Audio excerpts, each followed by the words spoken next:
Estoy volviendo ya. Quedan unos segundillos.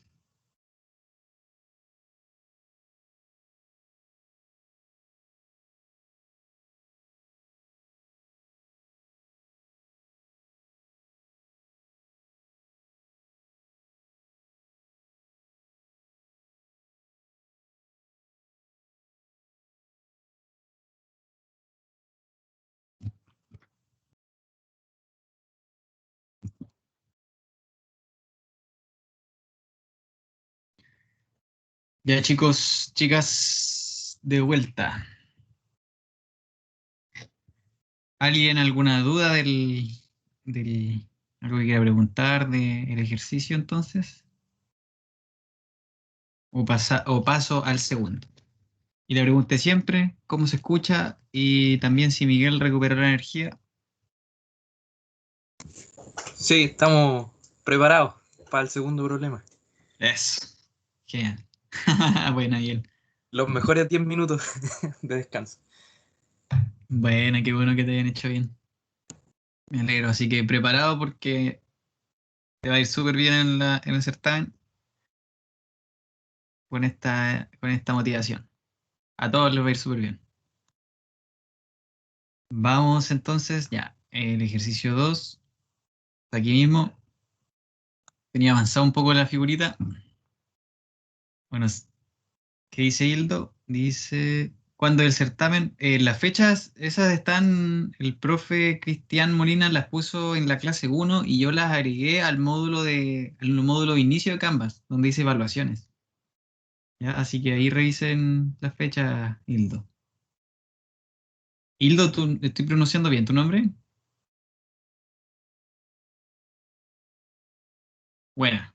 Gracias, Ignacio. Ahí dio el dato. 17 de mayo. Queda todavía. Genial. Muchas gracias, chiquillos. Entonces, el problema 2 dice, en el sistema de la figura, el disco está compuesto por 3 discos de distintos radios. Este fue el problema que yo lo modifiqué y les avisé por el WhatsApp, ¿se acuerdan? Que se encuentran soldados, o sea, es un gran tambor que tiene esos 3 cilindros de distintos radios pegaditos, ¿cierto? Solidarios. Dice, entre sí, por lo que forman un único cuerpo cuyo momento de inercia con respecto al punto O, que es su centro, donde está articulado así, es I-O. En el punto O, el disco se encuentra montado mediante un pasador. Determine la ecuación del movimiento del sistema, determine la frecuencia natural y determine la aceleración máxima del sistema si se da a la masa una velocidad inicial de 1 milímetro por segundo hacia arriba. Y abajo se dan los datos. Entonces, en este caso, yo nuevamente estoy acostumbrado aquí a resolver la ecuación del movimiento. Lo voy a hacer con el método de Newton nuevamente. Creo que es más corto para este tipo de casos. Yo le voy a dar un desplazamiento inicial, ¿cierto? Y tengo que marcar desde el equilibrio. Entonces, por ejemplo, tú estabas originalmente en esta posición vertical, y le doy un desplazamiento θ. Entonces, a partir de eso, yo simplemente empiezo en este punto, está conectado con un resorte. En realidad debería marcar acá el punto, ¿cierto? Y debería tener una fuerza hacia allá de K1 por el radio hasta el lugar que es R2 por θ. Ese punto cuando el desplazamiento es pequeño, ese arco, eso lo voy a señalar aunque ya lo hemos visto, sí, pero ese arco, lo voy a pintar mejor en otro color, en naranjo. Ese arco vale R2θ, ¿ya? Y cuando es un desplazamiento pequeño, aunque en el dibujo esté exagerado, ese puede aproximarse al desplazamiento horizontal. ¿Qué más tenemos? El amortiguador, entonces, si esto se mueve hacia la izquierda, acá abajo se mueve hacia la derecha, entonces el amortiguador aquí hace una fuerza hacia la izquierda. Profe, Bueno, obviamente sería aquí, ¿cierto? Dime. ¿y es necesario como linealizarlo y todo? ¿Puedo poner nomás solamente R2 teta?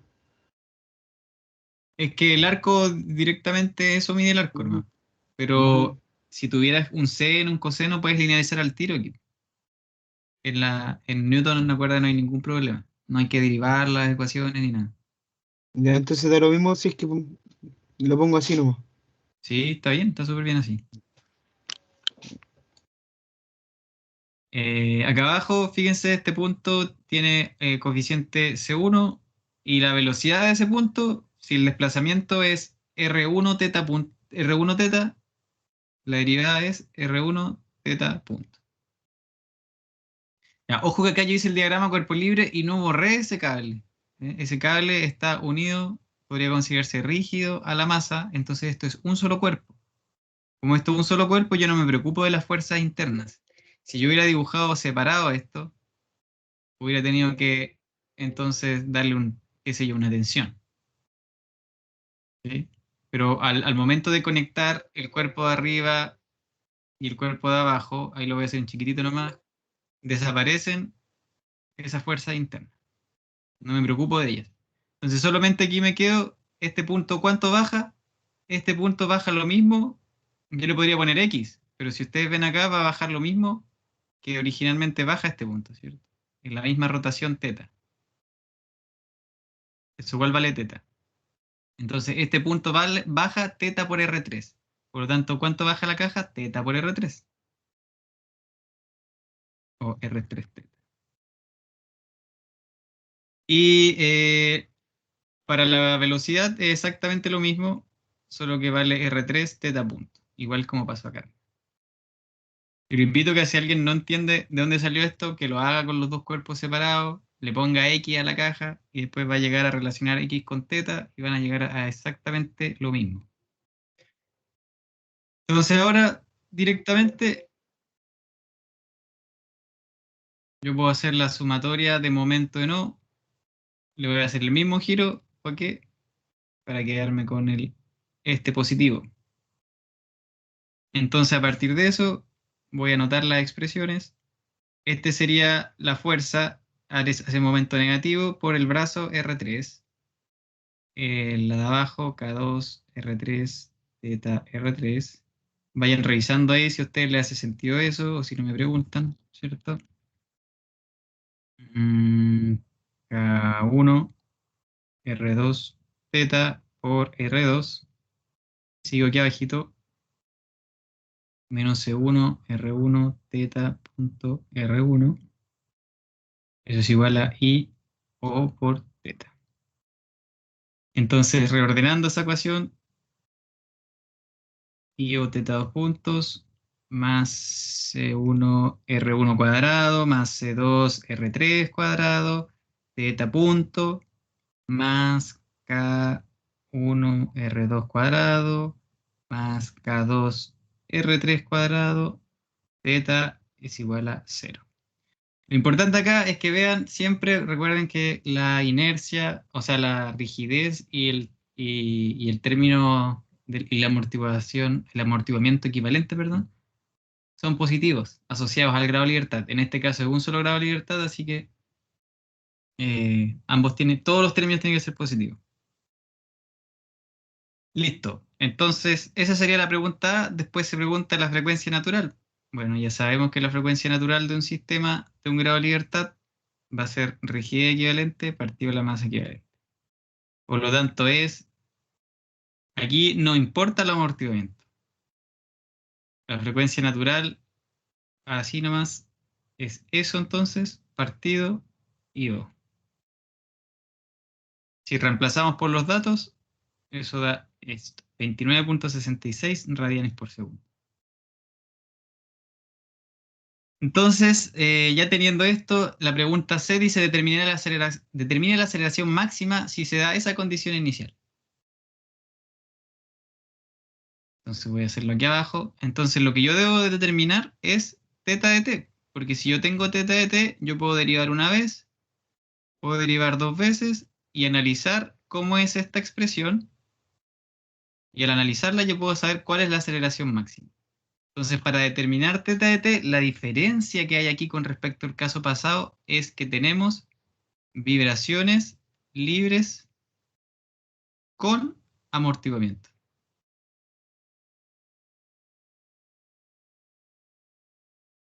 ¿Ya? Entonces, cuando hay amortiguamiento, la expresión de teta puede tener dos formas, ¿sí? Dependiendo si el amortiguamiento es subcrítico o es supercrítico. ¿Qué quiero decir con eso? Bueno, antes de poder entrar a saber cuánto es teta de t, entonces en este caso necesito ver cuánto vale la frecuencia natural. La frecuencia natural ahora cambia. Cuando hay amortiguamiento aparece la llamada frecuencia natural amortiguada. O sea,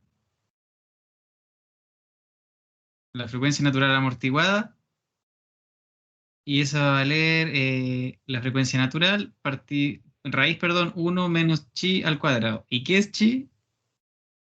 Chi es el coeficiente de amortiguamiento. Bueno, y chi va a ser el amortiguamiento equivalente partido dos veces la raíz de la rigidez equivalente por la masa equivalente. Eso vieron la deducción de esto en clases.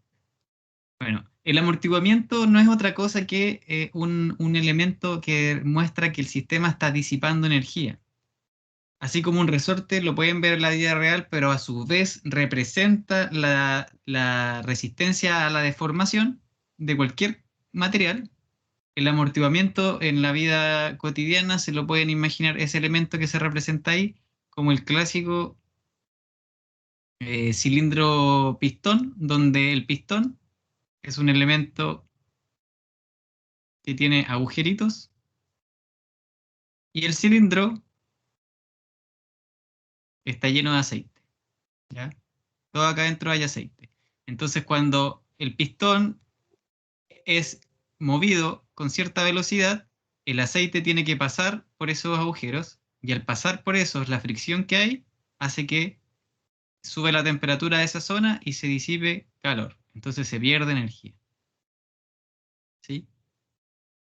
Entonces, pero aunque esto sea lo que se trata de representar aquí, lo que quiere en realidad representar es cualquier disipación de energía. Puede estar disipando lo que hace el roce porque la caja o la máquina simplemente está montada en una fundición y al vibrar simplemente eh, hay un desplazamiento relativo entre superficies y se disipa energía.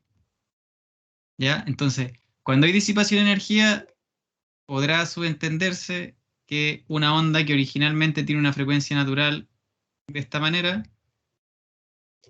pueda bajar un poco más. ¿Sí? Y lo que baja entonces es análogo a decir que aumenta el periodo. ¿Sí? Aumenta un poco el periodo, pero se va reduciendo. ¿Ya? Y puede ser mínimo, pero lo importante de esta onda, mejor la voy a dibujar muy parecida aquí. Lo importante es que a medida que pasa el tiempo, va bajando la amplitud, se disipa energía. ¿Ya? Eso es el caso de vibraciones amortiguadas. Cuando el chi es menor a 1, vamos a tener vibraciones. Eso es lo que vieron en clases. Ok. Pero si el chi es mayor a 1, lo que va a pasar es que vamos a mover la máquina y va a hacer esto. Y nos va a virar. Ese el amortiguamiento es súper crítico y el que necesitamos es el subcrítico. Entonces vamos a calcular cuánto vale chi y a propósito omega d porque nos va a servir para escribir cuánto vale teta. Esos serían los pasos. Entonces chi, voy a ir aquí. ¿Cuánto vale chi? Va a valer, si ustedes reemplazan el amortiguamiento equivalente, C1 R1 cuadrado más C2 R3 cuadrado, dividido 2 raíz de la rigidez equivalente y la masa equivalente, y si reemplazan por los datos es esto, está todo en el sistema internacional. ¿Ya? Eso es importante que se fijen en qué unidades lo están haciendo. Si lo hacen todo en el sistema internacional, arriba y abajo tienen las mismas unidades, entonces esto se transforma en un valor adimensional. El chi, el coeficiente de amortiguamiento es adimensional. Como entonces es menor que 1, tenemos el amortiguamiento subcrítico, entonces el sistema vibra.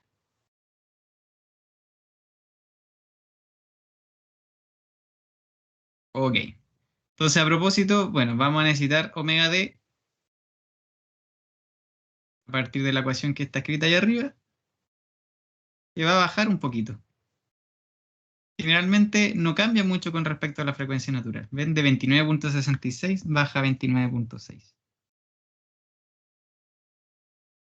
Entonces, ¿por qué es necesario el omega d? Porque ¿cuánto vale la respuesta de este sistema? Teta de t va a valer, ahora ya no va a ser solamente a seno y b coseno, sino que en vez de omega n de la frecuencia natural va a vibrar con la frecuencia amortiguada. Y aparte, esta forma, esta expresión no representa lo que yo les mostré acá en rojo. ¿Cómo puedo representar que eso en rojo va, la onda va disminuyendo? Bueno, la solución de la ecuación diferencial de las vibraciones libres con amortiguamiento, como la ecuación que tenemos acá del movimiento, tiene como respuesta, y a ver si alguien se acuerda de ecuaciones diferenciales, de esas ondas que tenían aquí al principio una exponencial. ¿Sí? Y esa exponencial está elevada a menos chi por omega nt. ¿Ya? Esa sería la respuesta. Cambia con respecto a las vibraciones libres sin amortiguamiento. Entonces ahora simplemente tenemos todos los datos, tenemos me da la velocidad inicial, dice velocidad de 0, 1 milímetro por segundo hacia arriba, entonces con eso se puede obtener toda la expresión. ¿Ya? Voy a anotar directamente acá, me dicen que la velocidad 0 es 1 milímetro, me dijeron, por segundo hacia arriba. Hildo, ¿qué dice Hildo? Pregunta. Ah, no, respondió gracias recién.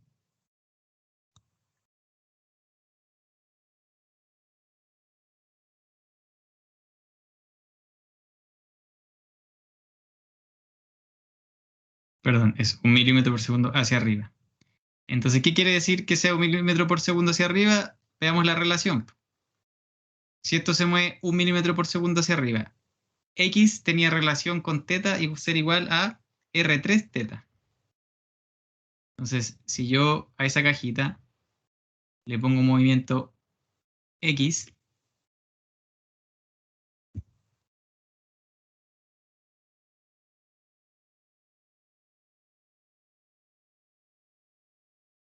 yo sé que el teta yo lo definí hacia abajo, ¿cierto? Entonces, R3 teta es igual a menos X. Por lo tanto, R3 teta punto es igual a, o al revés, B. Por lo tanto, yo puedo saber de toda esta expresión que el teta punto de 0 va a ser igual a menos B, perdón, B de 0 dividido R3. Entonces, de aquí tenemos, ya, ese B0, ok. Podemos reemplazarlo acá. Si lo hacemos directamente, va a ser menos 0.001 en el sistema internacional, dividido R3, que en este caso es 0.3. Y tenemos la condición inicial. Entonces tengo teta de t, voy a ponerle aquí ecuación asterisco, derivando, ¿cierto? Aquí, entonces teta. ¿Cómo se hace la derivada acá? Fíjense, la derivada es de una multiplicación, es la derivada del primero. ¿Cuánto es la derivada de una exponencial? Es la misma exponencial, exactamente la misma, por la derivada del argumento. Todo lo que acompaña a t. Por el segundo término sin derivar. El segundo término es todo el paréntesis.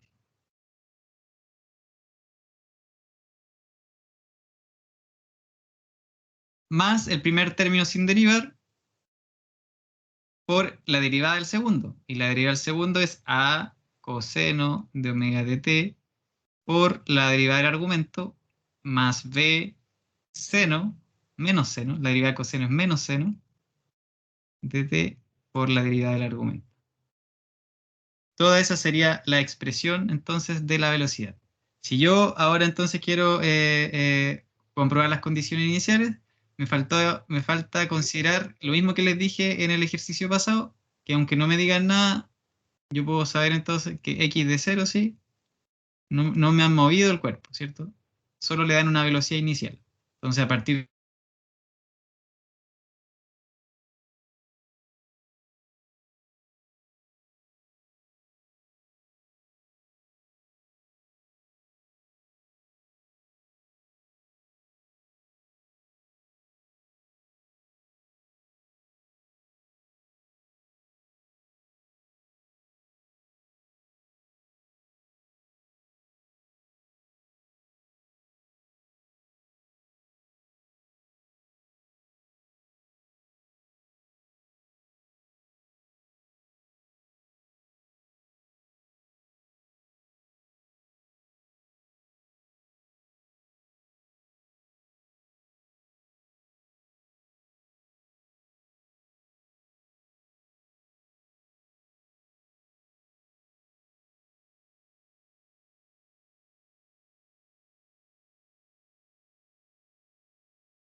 Buena, buena, se me cayó. ¿Cómo están? Aló. Hola, ¿me escuchan? Sí, ahora sí, Sí, sí, profe. ¿A usted igual se les cayó? Sí. sí. Bueno, bueno, retomemos. Queremos ver un minuto, están volviendo los chiquillos. ¿Hasta qué parte quedaron? ¿Me podría decir, Ignacio? Voy a proyectar, o sea, mostrar la pantalla. ¿Escucharon lo del teta 0 igual 0, lo rojo? Mm, No, no. estaba Pero terminando de derivar. Sí. ya, la ecuación de abajo, ya. Ya vale, lo Ujú. voy a volver a explicar. Igual no queda, el ejercicio este era más corto, así que vamos a alcanzar, yo creo, a terminarlo en estos, los 10 minutos, 11 que nos quedan. A ver, ya eres más o menos la misma cantidad de personas que habían antes. Re pocas, pero felices. Ah, ahí entró alguien más. Ya. Bueno, yo estaba terminando de derivar, entonces el primer término sin derivar, el segundo el paréntesis, y derivé el paréntesis. Y luego dije ya, entonces ahora vamos a aplicar las condiciones iniciales, igual como en el ejercicio pasado. Pero antes de aplicar las condiciones iniciales, recuerdan que puedo aplicar condiciones de velocidad, como aquí, pero también puedo aplicarle condiciones al desplazamiento. Entonces lo que me había olvidado de decir es que, igual que en el ejercicio pasado, cuando me dan solo de velocidad o al revés de desplazamiento, la otra la considero cero. ¿Sí? Entonces de aquí se ve, de eso que está subrayado ahí, se ve que θ de cero vale cero. Entonces, directamente a este le voy a poner 2 asteriscos. Entonces, θ de cero igual a cero. Lo voy a igualar entonces a la ecuación asterisco, a la de arriba, con el tiempo cero.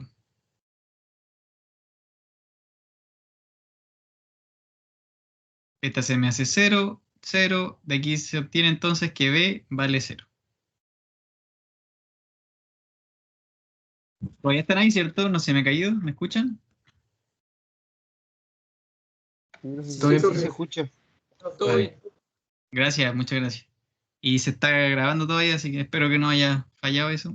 Bueno, entonces ahora teta punto, teta punto de cero, sabemos que es esa expresión, ¿cierto? Menos, ya la podría haber sacado ya, eso nomás, lo voy a dejar así. Entonces, evalúo acá en cero, e elevado a cero por menos chi omega n, por a seno de cero, lo voy a poner el tiro cero aquí, ¿cierto? Más b coseno de cero es 1, más e elevado a cero, a coseno de cero es 1, menos b seno de cero es cero. Entonces, si se fijan acá, esto da 1 por b, da menos b chi omega n. Y el otro lado de la ecuación da 1 por a omega d. Entonces, de aquí podemos encontrar a, porque este vale cero. Entonces, mi a me dio, chiquitín, ¿dónde lo anoté? Menos 0.001 dividido 29.6 dividido 0.3. Y eso es, no sé por qué, no noté en ninguna parte el valor. Ahí está. Menos 1.13 por 10 elevado a menos 4. Entonces, volviendo a la ecuación inicial, o sea, a la ecuación θ de t asterisco, volviendo a asterisco, θ de t vale, vamos arriba. Mira. E elevado a menos chi omega nt. E elevado a menos chi omega nt. Si yo lo calculo, eso es 1.95t. Adentro del paréntesis, la ecuación asterisco. A seno de omega dt y b es 0, así que solo me quedo con A seno de omega dt. A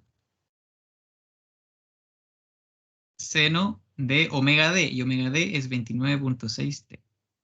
Esa sería la expresión de teta. ¿Bien?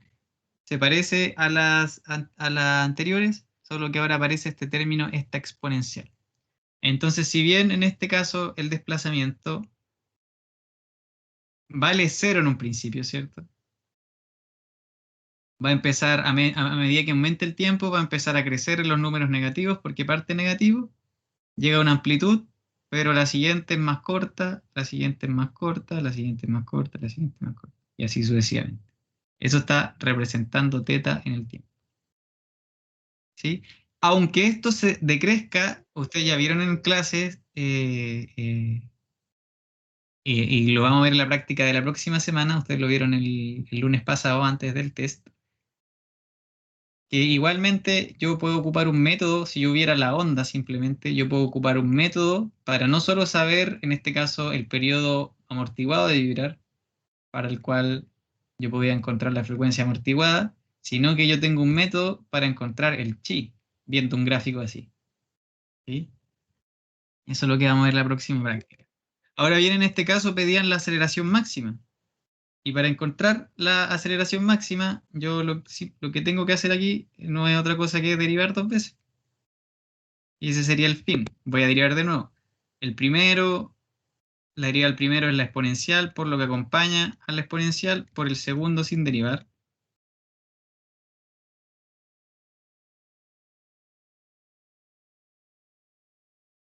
Y aquí me falta sumar el primero sin derivar por la derivada del segundo. Y la derivada del segundo es lo mismo por coseno, ¿cierto? De 29.6. La derivada de seno es coseno positivo por la derivada del argumento 29.6. Eso sería la velocidad. Y la aceleración,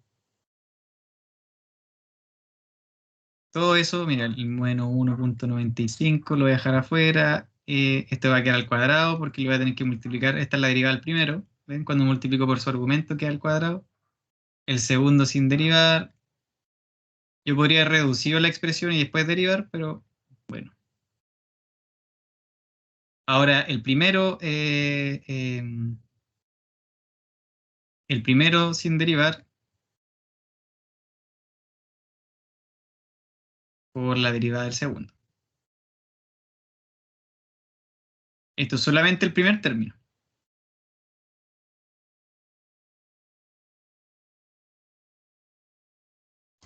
Y la derivada del segundo sería este de aquí abajito.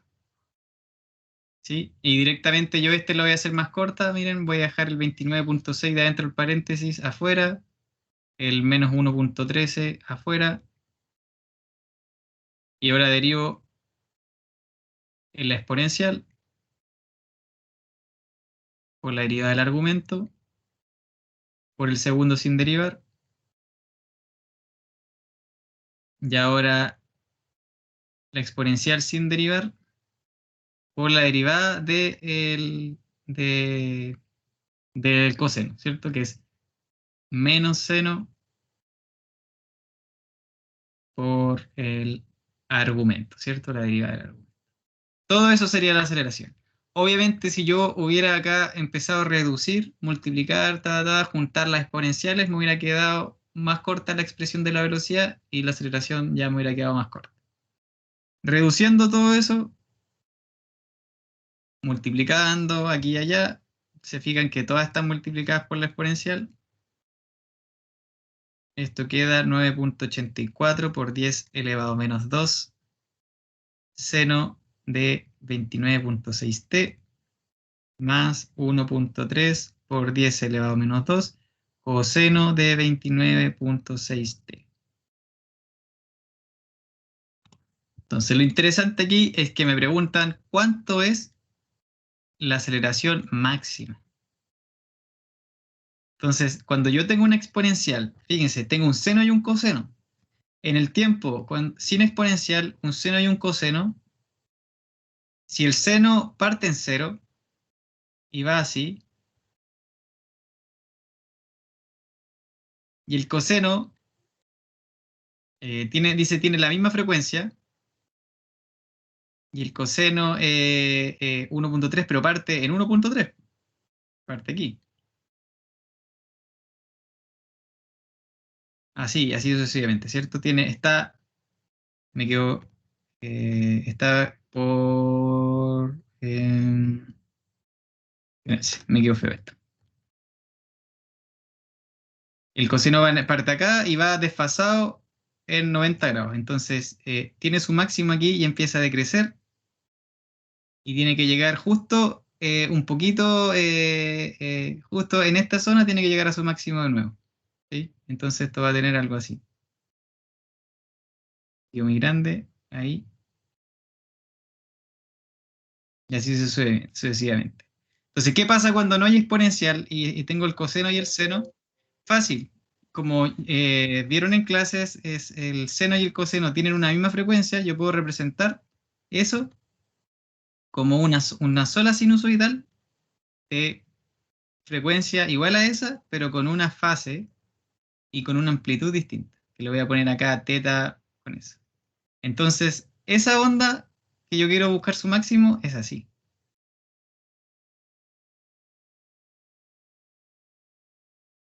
Ahora, ¿cuánto vale ese teta? Eso va a valer no es otra cosa que la suma de las componentes al cuadrado, la raíz de esas,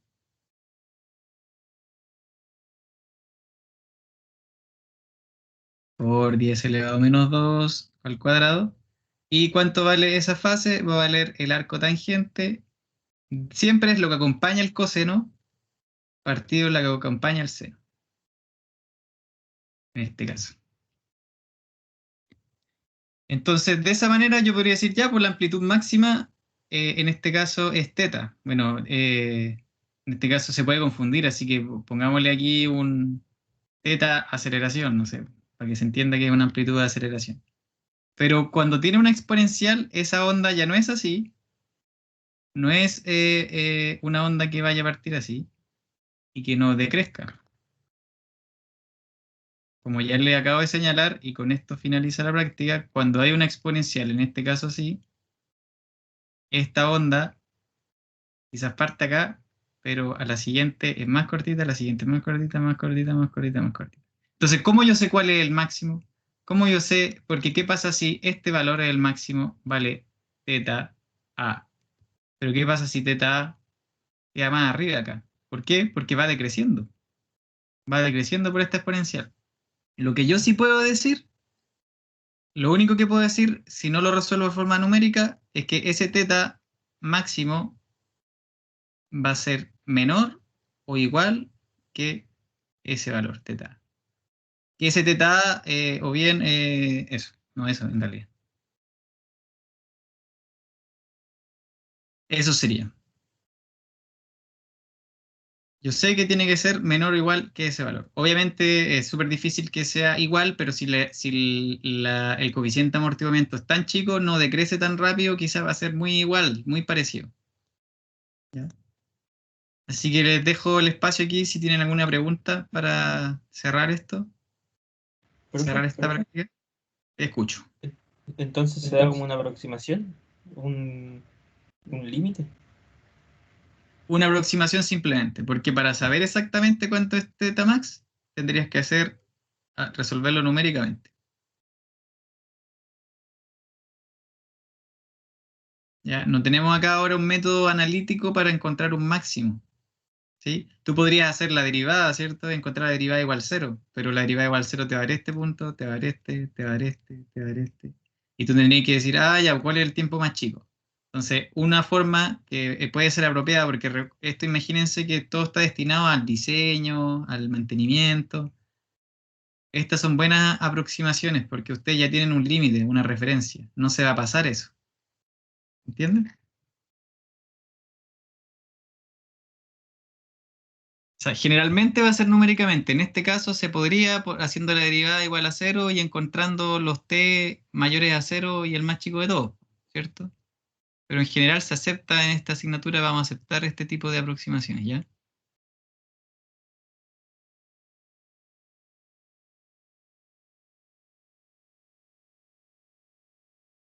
Sigue, preguntas. Jeje. Ah, no, eso fue de antes.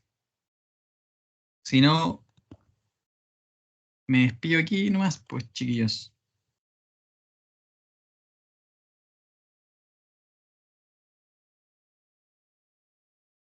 Bueno, Vicente, Matías, Daniel, André, Ignacio, Benjamín, etcétera. De los que me salen al principio.